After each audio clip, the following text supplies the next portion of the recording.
સ્વચ્છતામાં number 1 city બન્યા બાદ હવે સુરત શહેરના વિકાસ માટે પાલિકાએ વધુ રકમ ખર્ચ કરવાનો નિર્ણય લીધો છે. લોકસભાની ચૂંટણીનું વર્ષ હોવાથી શહેરીજનોને ફીલ ગુડનો અહેસાસ થાય અને વેરાનો બોજ ના વધે છતાં મહાકાય જેવા પ્રોજેક્ટ માટે જરૂરી વ્યવસ્થા 475 ચોરસ કિમીના વિસ્તારમાં પ્રાથમિક સુવિધા અને મનપાને ચલાવવા માટે હજારો કર્મચારીઓના મહેકમ ખર્ચની વ્યવસ્થા વચ્ચે બેલેન્સ કરીને મનપા કમિશનર શાલિની અગ્રવાલ તેમજ ટીમ સુરતના અધિકારીઓએ સતત 3-4 દિવસના રાત ઉજાગરા કરીને તૈયાર કરેલા વર્ષ 2024-25ના ડ્રાફ્ટ બજેટનો મુસદ્દો તેમજ વર્ષ 2023-24નું રિવાઇઝ બજેટ મનપા કમિશનરે આજે જાહેર કર્યું છે. સુરત મહાનગરપાલિકા કમિશનરે વર્ષ 2024-25 માટે 8,718 કરોડનું ડ્રાફ્ટ બજેટ રજૂ કર્યું છે. પાલિકાએ સુરત શહેરના વિકાસ કાર્યો માટે અધ્ધત રૂપિયા 4,121 કરોડની જોગવાઈ કરી છે. કમિશનરે જાહેર કર્યું કે આ વર્ષે પહેલી વખત સુરત મહાનગરપાલિકાની રેવન્યુ આવક 5,000 કરોડને પાર થશે. અંદાજે અનુસાર રેવન્યુ આવક 5,025 કરોડ થશે, જ્યારે રેવન્યુ ખર્ચ 4,597 કરોડ પર પહોંચશે. જોકે રાહતની વાત એ છે કે શહેરીજનો વેરાનો બોજો વધારવામાં આવ્યો નથી. પાલિકા કમિશનરે કહ્યું કે પહેલીવાર 8,000 કરોડથી વધુનું ડ્રાફ્ટ બજેટ રજૂ કરાયું છે અને પહેલીવાર વિકાસ કાર્યો પાછળ 4,000 કરોડથી વધુ રકમનો ખર્ચ કરવામાં આવનાર છે. પ્રજા પર કોઈ પણ પ્રકારના કર દર વધાર્યા નથી, તેથી આ બજેટને વિકાસલક્ષી બજેટ કહી શકાય. ગયા વર્ષે 7,848 કરોડનું બજેટ મંજૂર થયું હતું.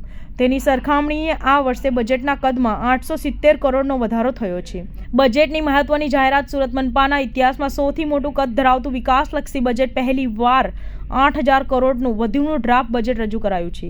ભારત સરકારના બજેટ 2023-24ની સપ્તઋષિ પરિકલ્પનાને સમાવી લેવાય અને પ્રજાજનો પર કોઈ પણ પ્રકારના કરબોજો નાખવામાં આવ્યો નથી. રેવન્યુ આવક 5,025 કરોડ અને રેવન્યુ ખર્ચ 4,597 કરોડ.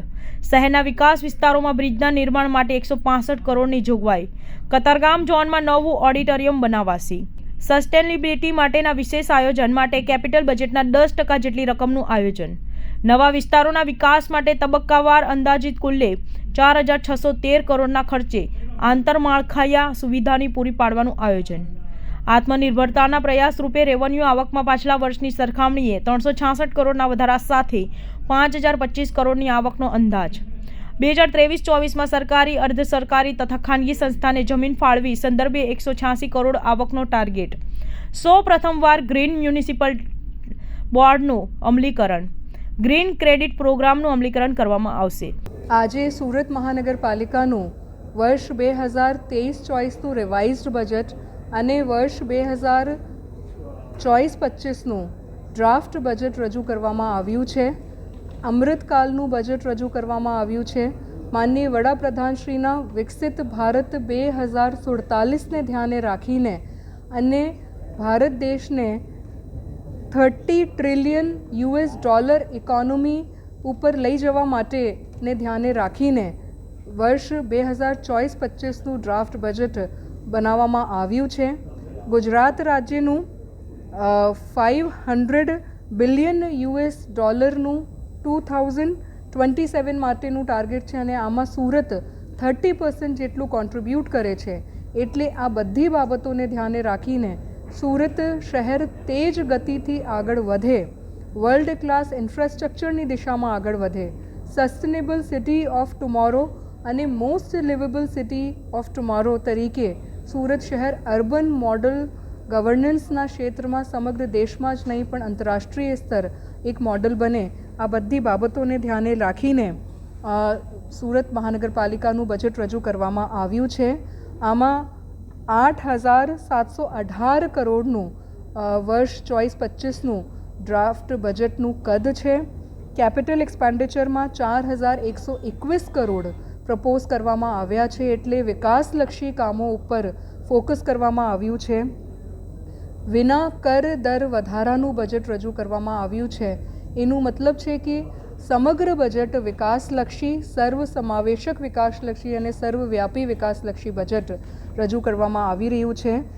ઇન્કમ ઉપર ફોકસ કરવામાં આવી રહ્યું છે અને આત્મનિર્ભરતા ઉપર ફોકસ કરવામાં આવી રહ્યું છે. એટલે 5,025 કરોડનું રેવન્યુ ઇન્કમ સુરત મહાનગરપાલિકા મેળવે આ દિશામાં આ બજેટ રજૂ કરવામાં આવ્યું છે.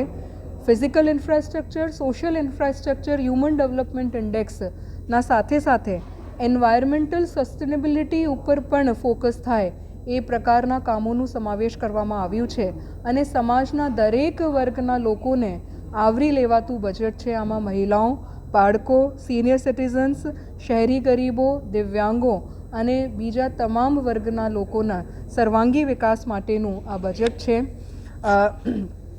પરફોર્મન્સ પણ બજેટના સાથે સાથે ડિલિવર થાય આ દિશામાં પણ એક નવું ઇનિશિયેટિવ આ બજેટમાં લેવામાં આવ્યું છે.